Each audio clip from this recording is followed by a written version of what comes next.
Alors bonjour à tous, bienvenue donc à l'émission Wall Street Insider, émission spéciale NFP, enfin spéciale en tout cas, c'est la statistique à suivre ce vendredi 6 juin, comme d'ailleurs chaque premier vendredi du mois.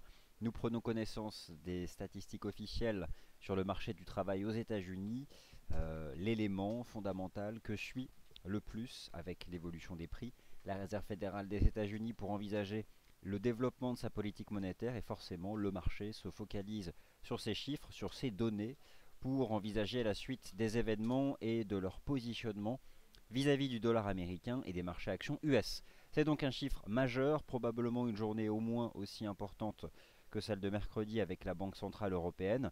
Reste à savoir si le chiffre créera de la volatilité. Moi je vais revenir sur les éléments connus. Les éléments connus, c'est quoi? C'est déjà d'une part le rapport ADP qui est connu depuis mercredi dernier, qui généralement est considéré comme un rapport précurseur, ou en tout cas permettant de donner une dynamique, une tendance pour ajuster le consensus du rapport NFP. D'ailleurs, quel est le consensus de ce rapport NFP? Alors, je vous laisse prendre connaissance ici, comme chaque émission, de l'avertissement sur les risques. C'est une présentation réalisée à titre purement indicatif. Et de manière générale, investir sur le marché des devises ou via des produits CFD comporte un risque élevé. Alors, la plateforme MarketScope, plateforme graphique MarketScope sous vos yeux. Je vais d'abord vous montrer deux choses. Tout d'abord, et un élément dont je ne reparlerai plus après, pour résumer ce qui a été décidé à propos de la Grèce, eh bien vous prenez ici toutes les échéances de dette du mois de juin vis-à-vis du FMI. Vous aviez donc par exemple celle du 4 juin, celle du 10 juin, celle du 15 juin, celle du 18 juin. Donc avec ces sommes-là, 309 millions d'euros, 580 millions d'euros, ou encore, voilà, je monte le son, ce sera mieux comme ça. Ou encore la toute dernière, voilà, que j'ai mise, je reviens dessus, 348 millions d'euros, bien elles sont toutes rassemblées et agrégées pour une échéance finale à la fin du mois de juin. Donc concrètement, on a accordé du temps à la Grèce mais par contre à la fin du mois, elle va devoir payer ces trois échéances dues au FMI. C'est une clause contractuelle de prêt dans le contrat de prêt qui lie la Grèce et le FMI, qui permet de rassembler ces trois échéances du mois pour un paiement donc à la fin du mois. Donc voilà, concrètement c'est ça le principe. Elle a simplement gagné du temps, la Grèce, comme c'est d'ailleurs le cas depuis longtemps. Cet après-midi, le marché attend donc le rapport NFP aux États-Unis. Vous avez sous les yeux une capture d'écran Bloomberg qui vous donne le consensus du marché.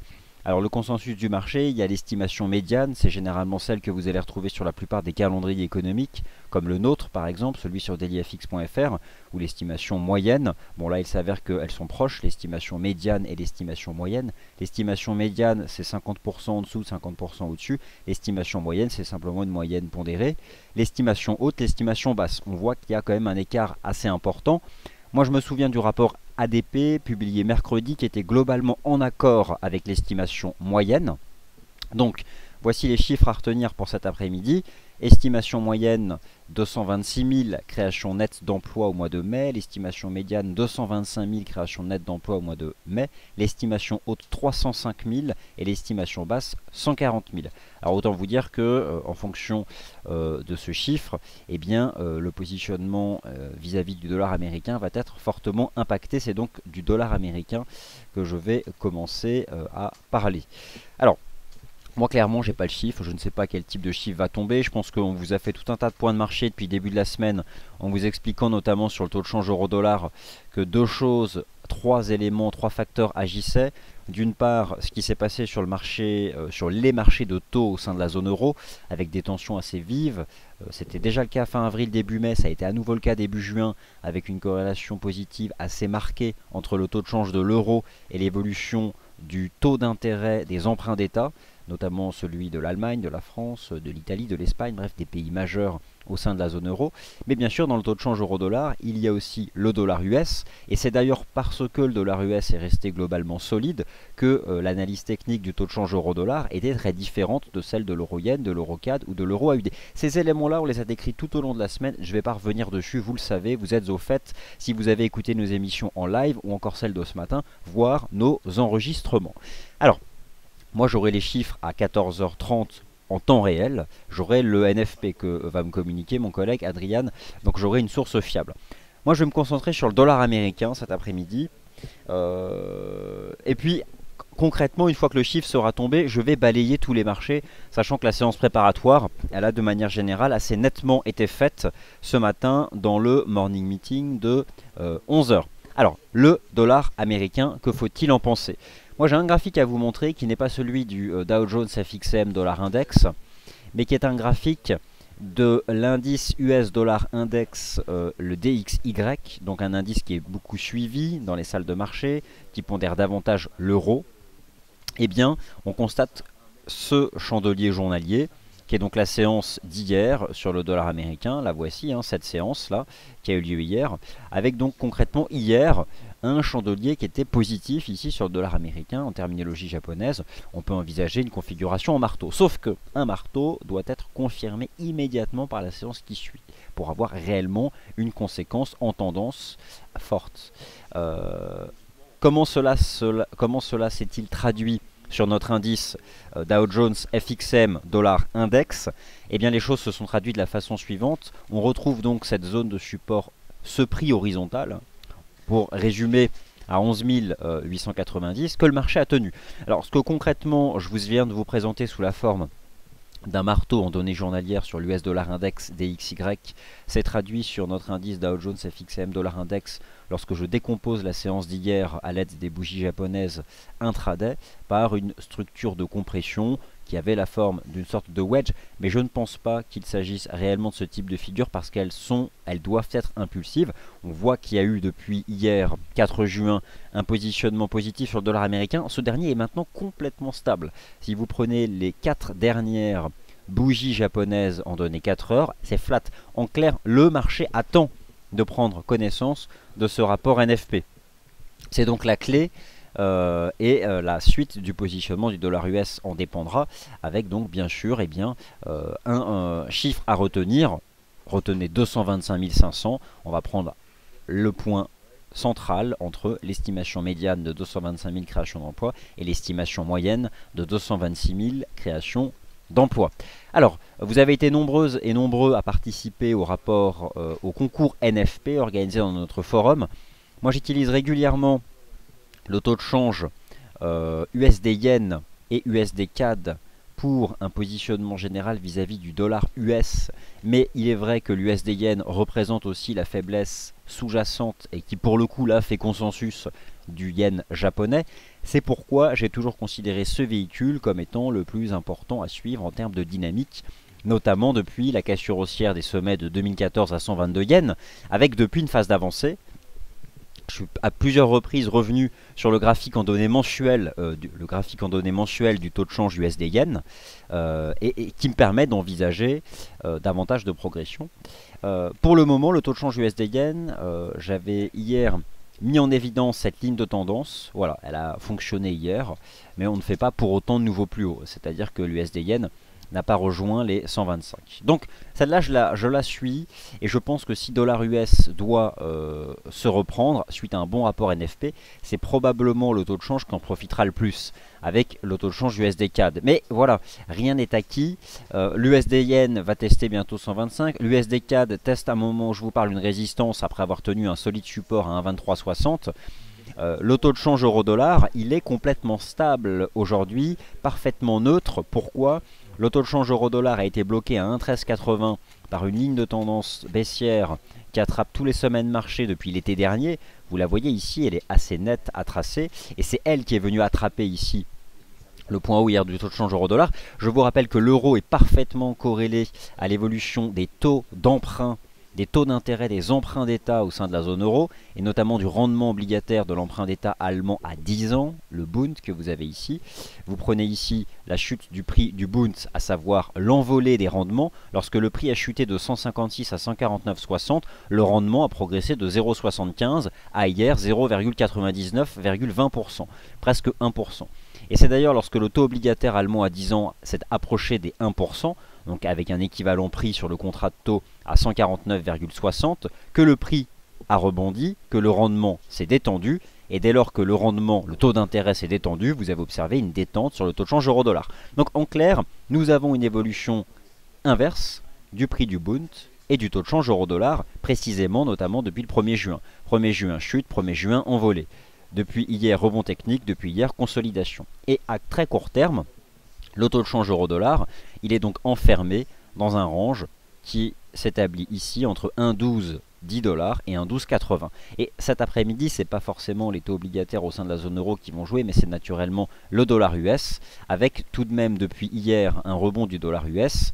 Donc derrière le recul ici du taux de change euro-dollar depuis les 1,13,80, il y a eu bien sûr aussi une reprise ici du dollar américain.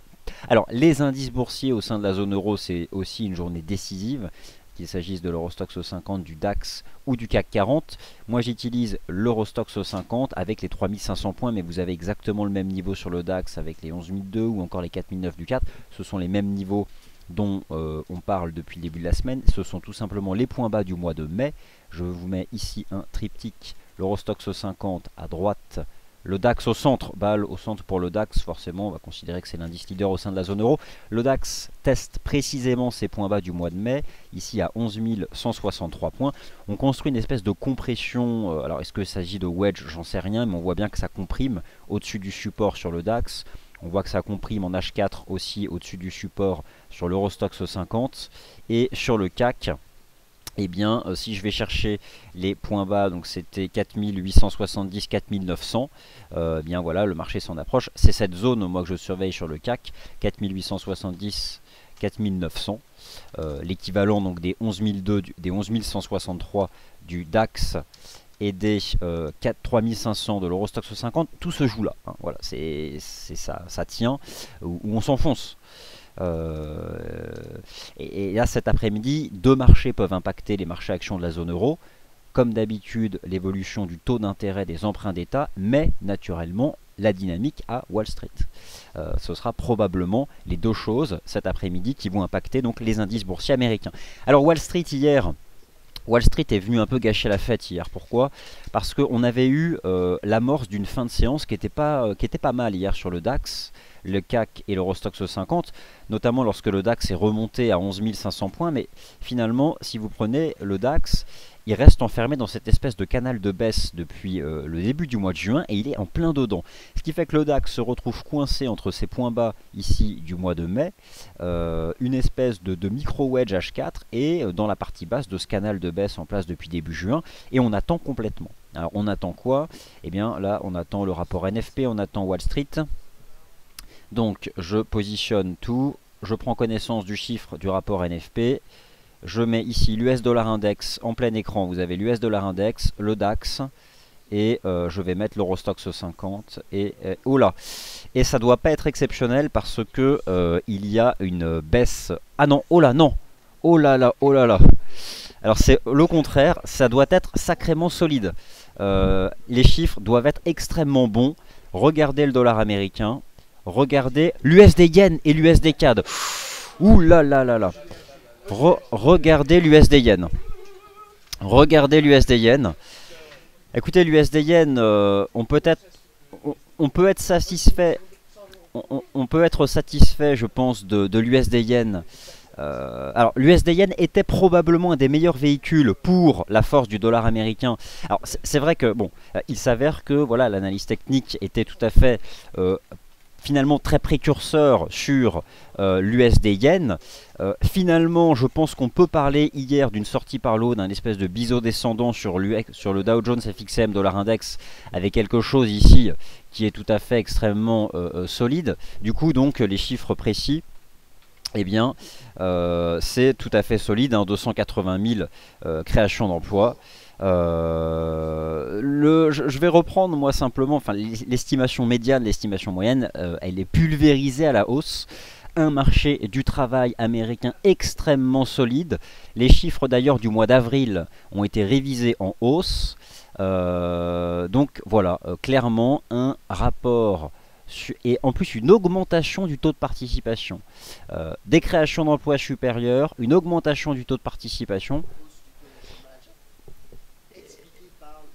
et hausse du taux de chômage, mais expliquée par l'augmentation du taux de participation. Donc c'est un rapport sur le marché du travail extrêmement positif aux États-Unis, avec donc un dollar américain qui s'envole, et comme d'habitude, les deux meilleurs véhicules sont l'USD Yen, le NZD USD à la baisse, et l'USD CAD et l'USD Yen à la hausse. Alors c'est ça hier moi qui m'intéressait sur l'USD Yen et le NZD USD, c'était leur dynamique bien claire et surtout leur approche technique. À savoir que nous avions donc ce canal de baisse sur le NZD USD qui faisait une petite phase de transition latérale sous la première résistance à 0,72. Eh bien, ça en sort par le bas, le NZD USD. Je pense qu'on fera bientôt des nouveaux plus bas. L'USD Yen, il va falloir faire une belle clôture H4, mais de toute façon, l'USD Yen, tant qu'on tient ce canal de hausse. L'USD Yen, de toute façon, je pense que là, le pullback à 122,50, on l'oublie pour de bon. On ira probablement chercher 130 avant. Mais en tout cas, on reste toujours dans ce canal. Et il est vrai que voilà, d'un point de vue de l'analyse technique, on était de toute façon sorti par le haut dès hier, au fond, de cette structure de transition latérale, avec une reprise sur la partie basse du canal à 123,75 qui est tout à fait intéressante. Les indices boursiers de la zone euro tiennent les supports, les points bas du mois de mai.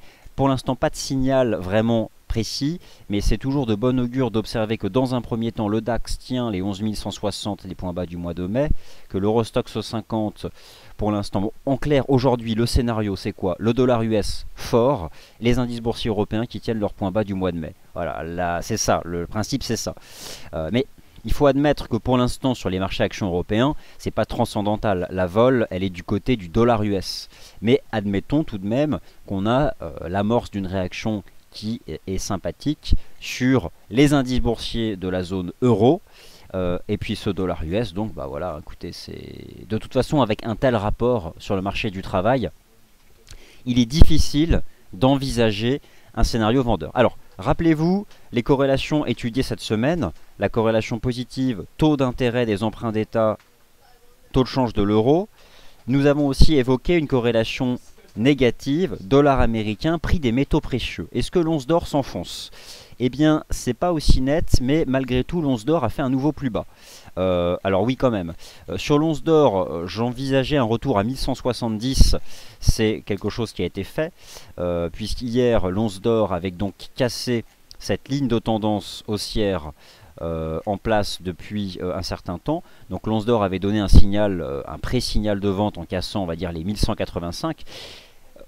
Au final, avec le recul, bien sûr, on réalise qu'il y avait des signaux qui étaient tout à fait favorables au dollar US du côté du taux de change USD Yen, du côté du taux de change USD CAD ou encore du NZD USD et des métaux précieux, avec donc un once d'or qui rejette, qui tombe sur les 1170. Si le dollar US remonte vers ses plus hauts, l'once d'or pourrait aussi tout à fait briser ici les 1170 et s'enfoncer davantage. J'imagine d'ailleurs que l'argent a le même type de réaction. Bon, en tout cas voilà ce qu'on peut dire là-dessus. Et maintenant, qu'en est-il du taux de change euro-dollar? Eh bien, le taux de change euro-dollar reste donc couvert par les 1,1380.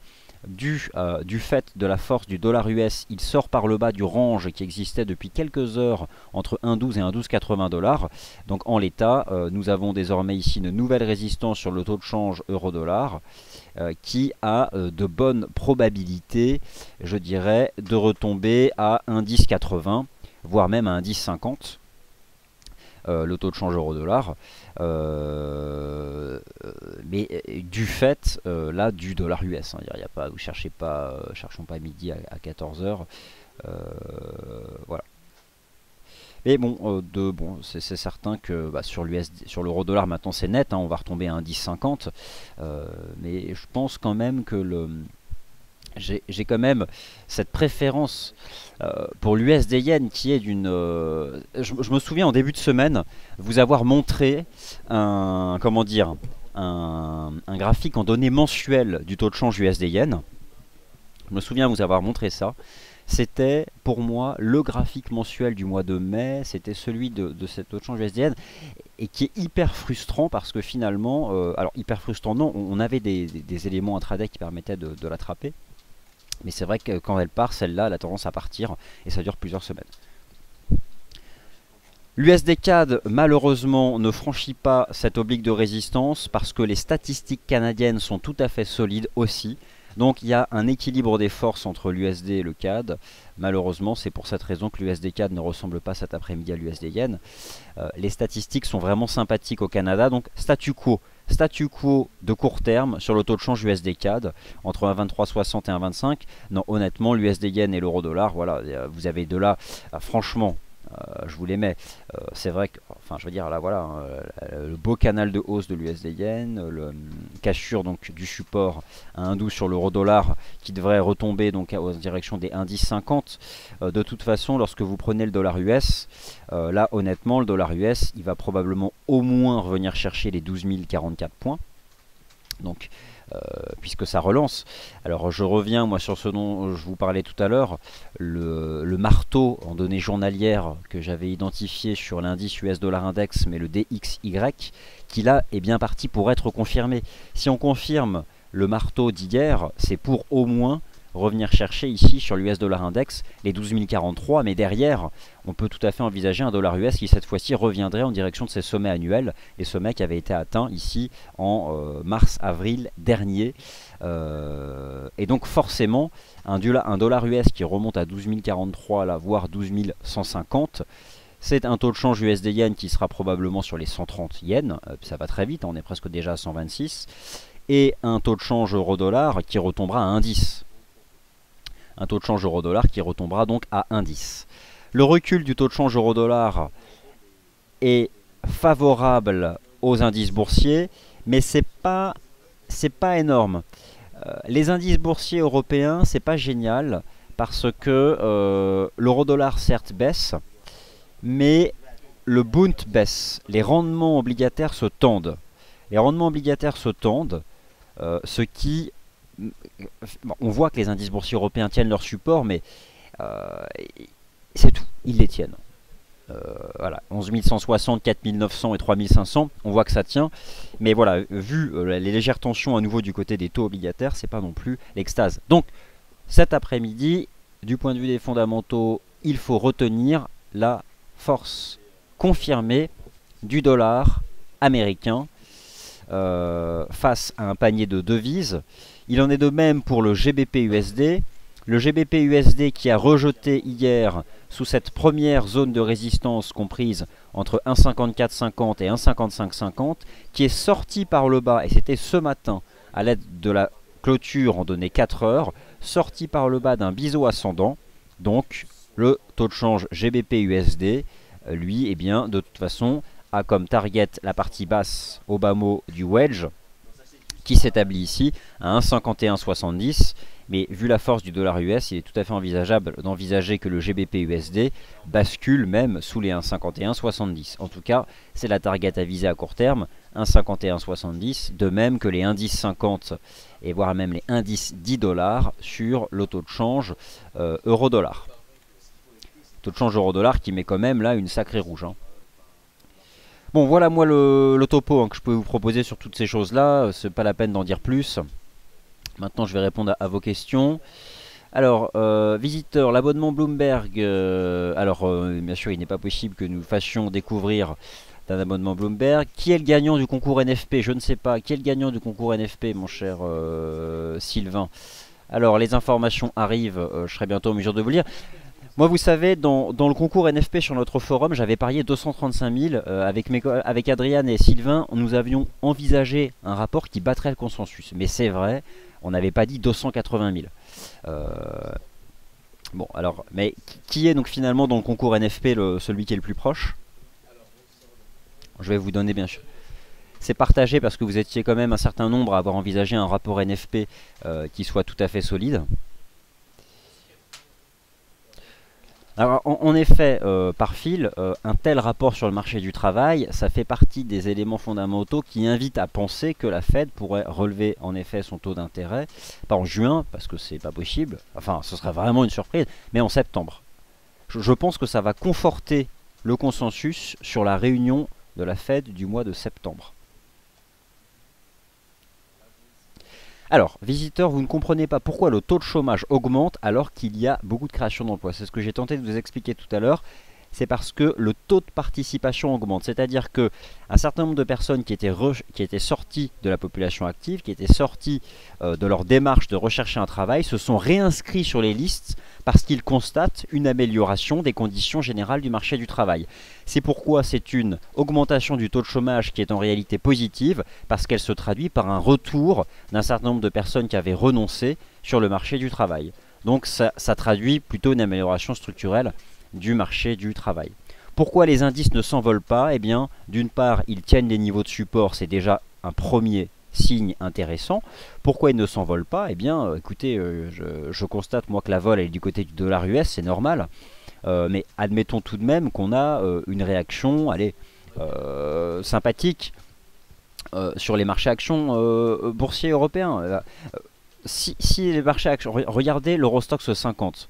Regardez, s'il nous fait un espèce de wedge au-dessus des points bas du mois de mai à 3500 points, l'Eurostoxx 50, s'il nous fait ça, le DAX, le CAC, ça s'envole. Mais pour l'instant, c'est vrai qu'on est toujours dans ces compressions. Alors le nom du gagnant... Ça a été très partagé. Alors, deux personnes qui avaient dit 281 donc, 000. deux participants au concours NFP avaient donné 281 000. Celui qui a gagné, c'est Cornucopia. Donc Cornucopia avec un C. COPIA.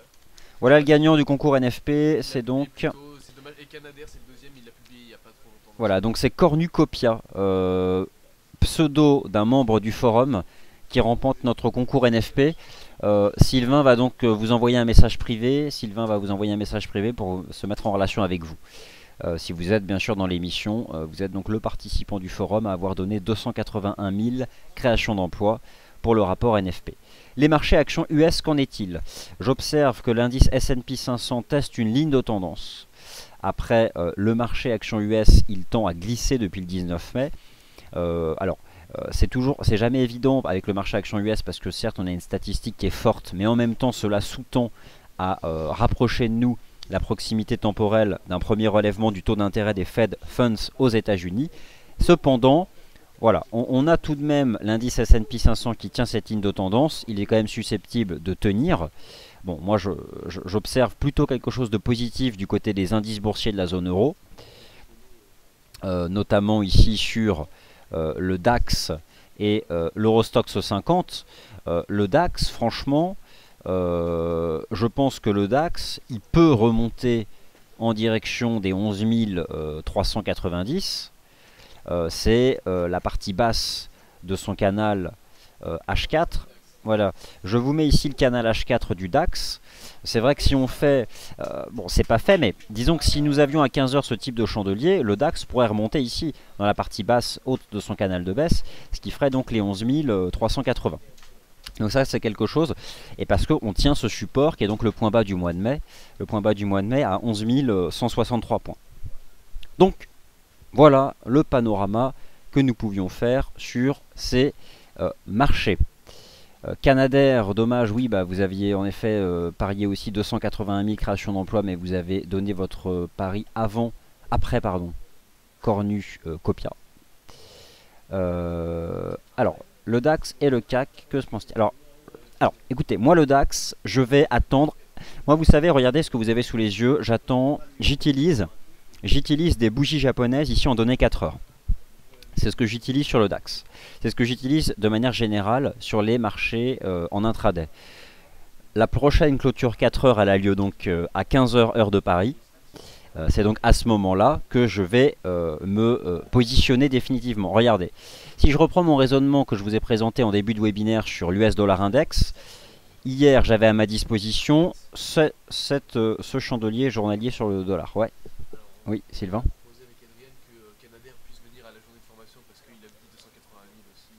D'accord, alors, donc, Canadair, si vous êtes toujours dans la salle de trading en live, on déclare donc qu'il y a deux vainqueurs, Canadair et Cornucopia.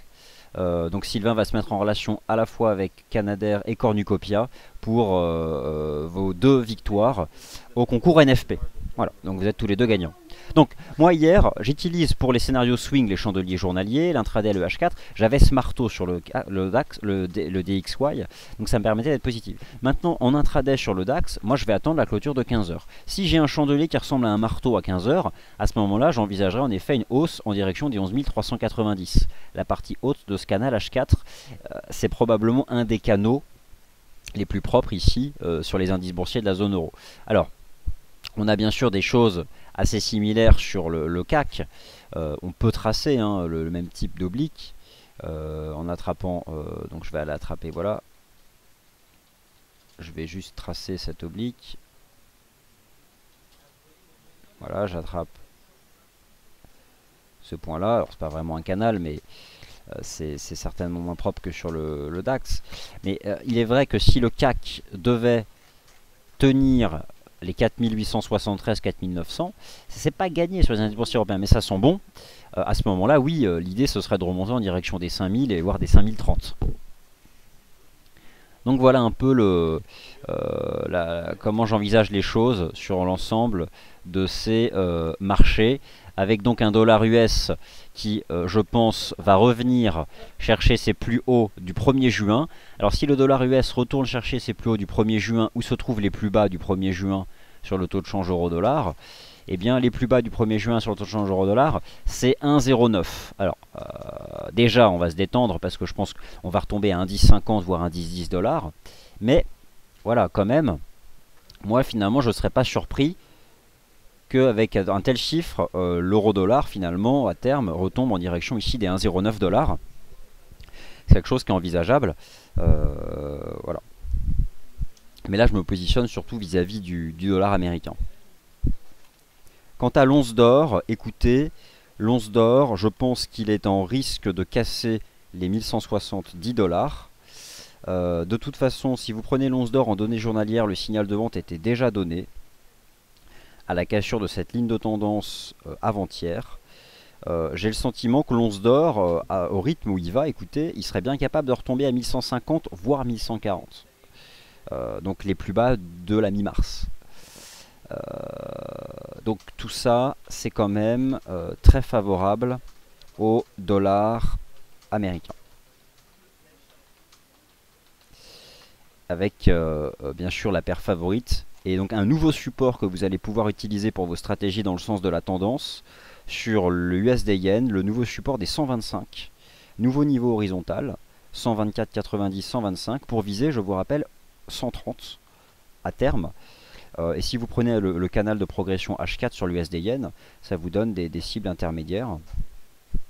Voilà. Donc là, l'USD Yen, écoutez, il peut peut-être remonter assez rapidement en direction des 126,50. On a ce canal de progression. Donc de rien Canadair, merci. Alors jusqu'où va le NZD USD? Alors, je suis content que le live vous plaise. Alors oui, Mika, excellente question de Mika. La publication de la seconde estimation du PIB européen au premier trimestre a été reportée au 9 juin. Le PIB européen n'a donc pas été publié ce matin, mais sera publié le mardi 9 juin. Alors, le NZD USD, moi j'envisageais un repli en direction des 0,70. On y va. Voilà. Donc c'est 0,70 le NZD USD la cible. C'est un niveau horizontal. Donc 0,70, on y est dans 50 pips. Voilà, on y sera, je pense, sans trop de difficultés sur le NZD USD. Donc, le PIB européen est attendu le mardi 9 juin. Le rapport NFP est excellent.